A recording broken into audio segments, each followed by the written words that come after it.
Hi guys, it's already 1:39 AM ng November 9.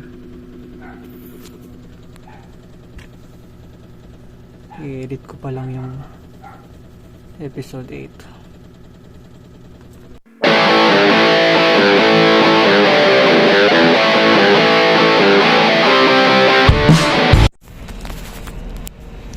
Alright guys, so it's already 12, no? So break time natin. At ang araw ngayon ay dalawa. Gym day at tutorial day. So ang ating pagkain din ngayon ay ito. Chicken. Siyempre kailangan natin yan dahil tayo nagpapataas ng timbang. Dahil kung titignan mo naman talaga, malnourished ako. So ayun, ito yung kinakain natin. Roll the intro.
Grabe yun ah.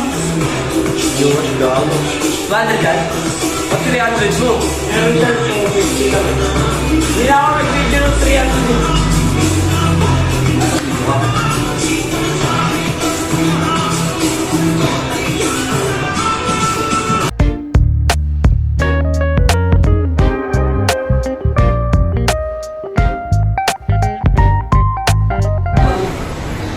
Alright guys, so patapos na tayo mag-gym.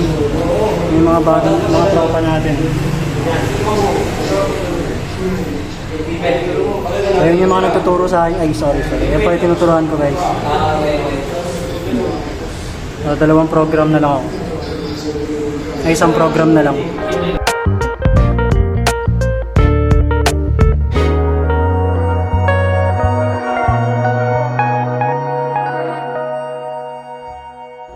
So gaya nga na napag-usapan, today's video is a tutorial episode.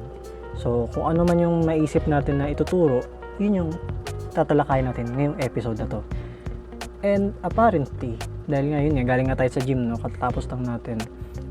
At apparently, meron akong isang episode na which is ginanap nung episode 4. So kung mapapanood niyo yung video na yun, no. Alright guys, so nandito kami ngayon sa SM San Mateo kasi dito yung pinakamalapit na smart store na pwede namin puntahan para dun sa lost SIM.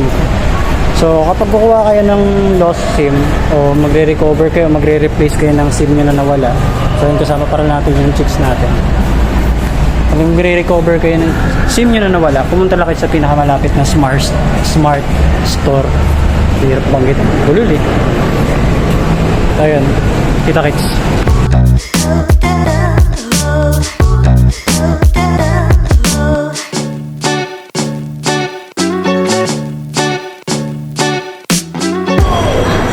Yun guys, sa cyber zone tayo.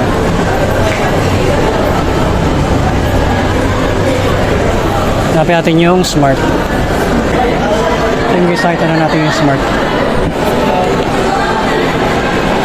Ayun siya. So magpapareplace ko ng SIM. Ano yung SIM? Po? Ano ko ni-receive, nawala po.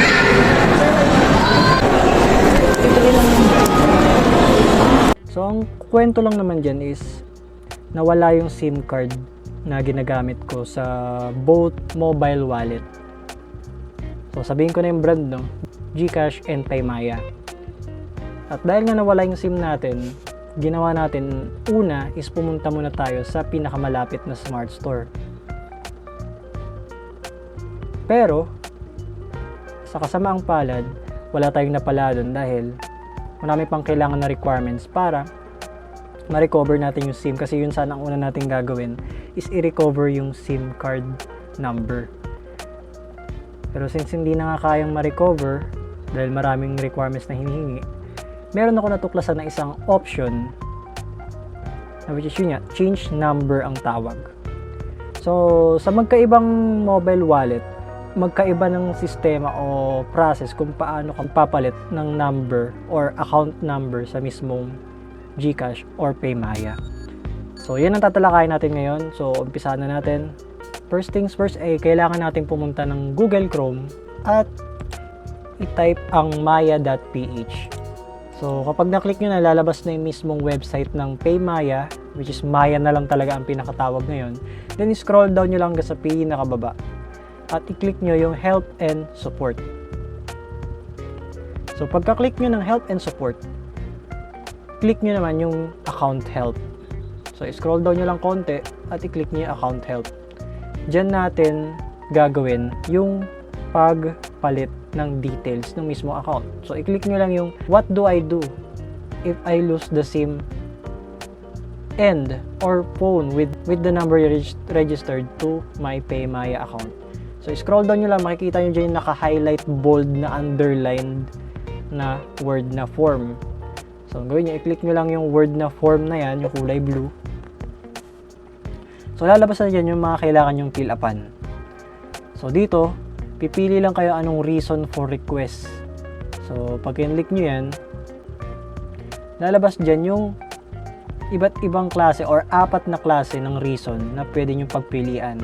Either lost phone or SIM, stolen phone or SIM, disconnected or defective SIM, or changing mobile number. Nasa inyo yan. Kung gusto nyo lang mag-change mobile number, pwede naman yun. Pero sa case ko kasi, ang nangyari is nawala yung SIM card ko mismo. So, ang pipiliin ko dyan is lost phone or SIM.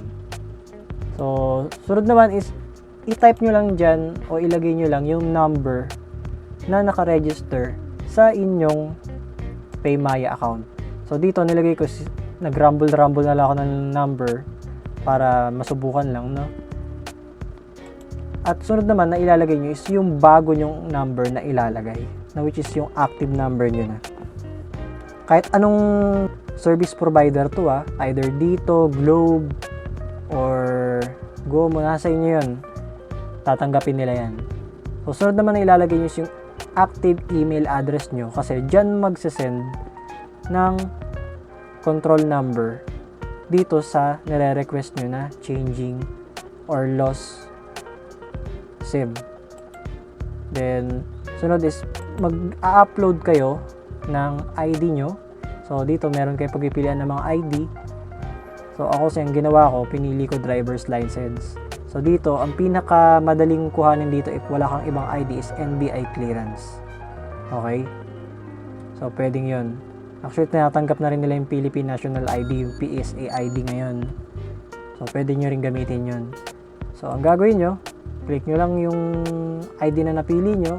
For example, driver's license. Ngayon, i-attach nyo na yung mismong ID na pinili nyo doon sa category. So, ang ginawa ko is pinicturean ko mismo yung mismong ID ko. So, kinlik ko lang yung camera.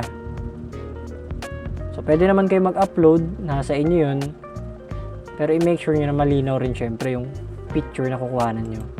Sunod naman is specimen signature. So ito, kailangan dito 3 pirma, hindi lang isa. Kasi ang ginawa ko nung una, sumulat ako sa isang papel, tapos pinirmahan ko lang ng isang beses. Kung ano yung nakalagay sa ID ko, ganun dapat parehas na pirma. So isang beses ang pinirmahan ko, buti napansin ng misis ko.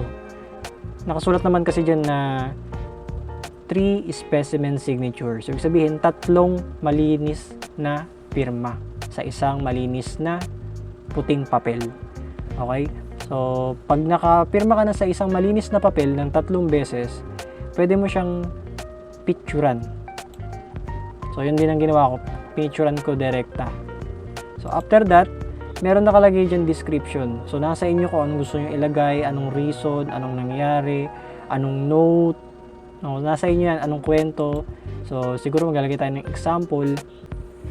So, i-click nyo lang rin syempre yung privacy notice na pinapayagan nyo silang i-access ang inyong mga personal details. Pero kayo mag-alala, since smart naman to, may protection naman kayo dyan unless na lang ma-hack din sila kagaya nung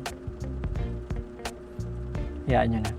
Sunod naman dyan is i-click nyo lang yung box na yan sa may tabi ng I am human at mayroon mga verification na mangyayari dyan. So mag-base lang kayo dun sa nakalagay sa itaas kung ano yung pinapahanap niya. So sabi dito, ang example dito is please select all image that appear warmer in comparison to the other image. So, ibig sabihin, halos kaparehas nung example nila na nasa gilid nung instruction.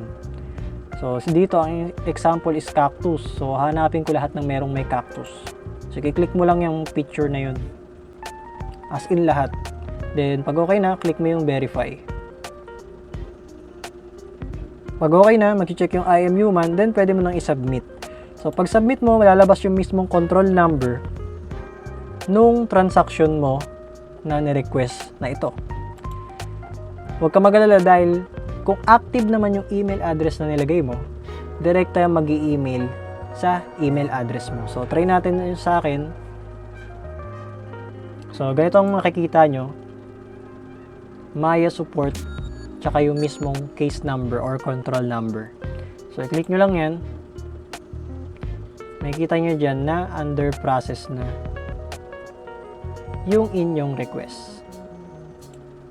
So, sa akin kasi, umabot lang siya ng isang araw. Pero ang sabi kasi dyan, 1 to 2 business days.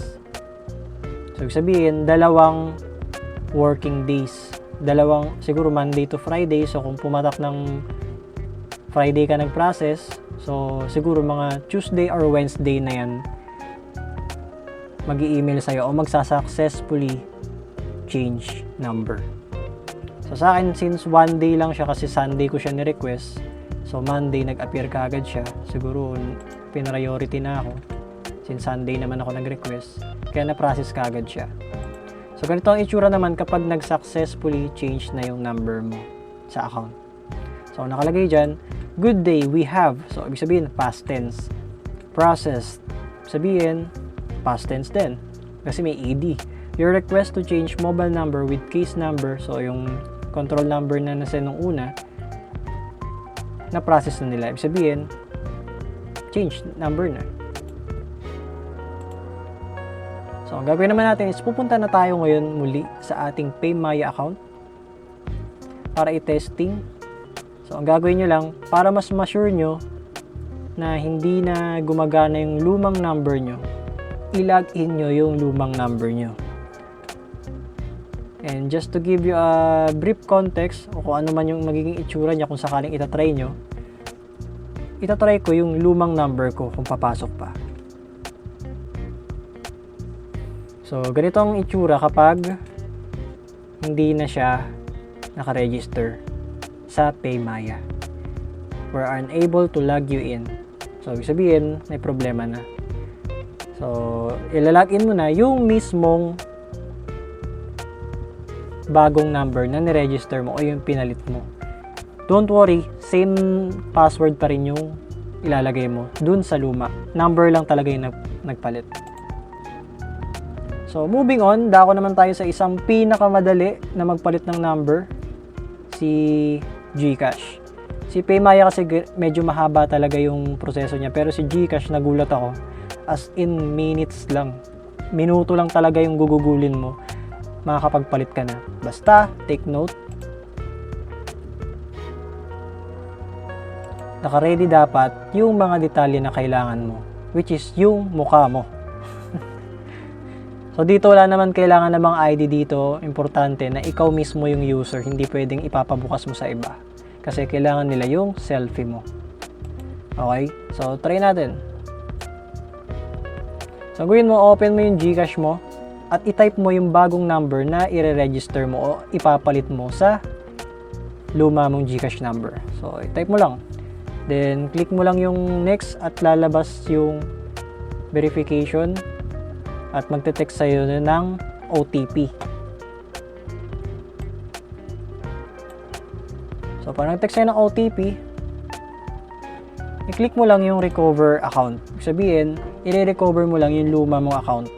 Kung fully verified ka, same as Paymaya, mare-recover mo pa rin siya as fully verified. So, walang dapat ipag-alala. As long as na naka-ready yung mukha mo. So, i-recover natin. So, i-click lang natin yung recover account. So, scroll down mo lang yan hanggang baba, then accept. So, dito, ang pipilapan mo lang is ilalagay mo yung lumang GCash number mo. Ulitin mo lang ulit yan. At yung PIN number na 4-digit PIN number mo kapag nagla-login ka. So, ganoon lang. And after that, ulitin mo lang ulit yun, yung mobile PIN, yung 4-number mobile PIN na yun. Then, click mo yung agree to the terms and condition and privacy notice. Next nyan is yung pinaka-selfie na. Then, pag nakapag-selfie ka na, magsisend ulit sa'yo ng OTP at ilagin mo na yung mismo account mo. So, ganun. Ganun lang kabilis. So, ngayon, alam mo na kung paano magpalit ng number sa Paymaya at GCash. Siguro dito na rin natin tatapusin tong vlog na to. So, kung may makakilala kayo na hindi alam kung paano gawin o paano magpalit ng GCash number or Paymaya number na mga nawalang SIM nila o mga hindi nila na ma-recover o nawala yung phone nila na nakaplan, pwede nyong gawin iyon, no? Dito na natin siguro tatapusin tong vlog na to, no? So, hanggang sa muli, mga kadugo. Adios. I wake up every minute with the fever dreams. I push my mind to a limit where it needs to be.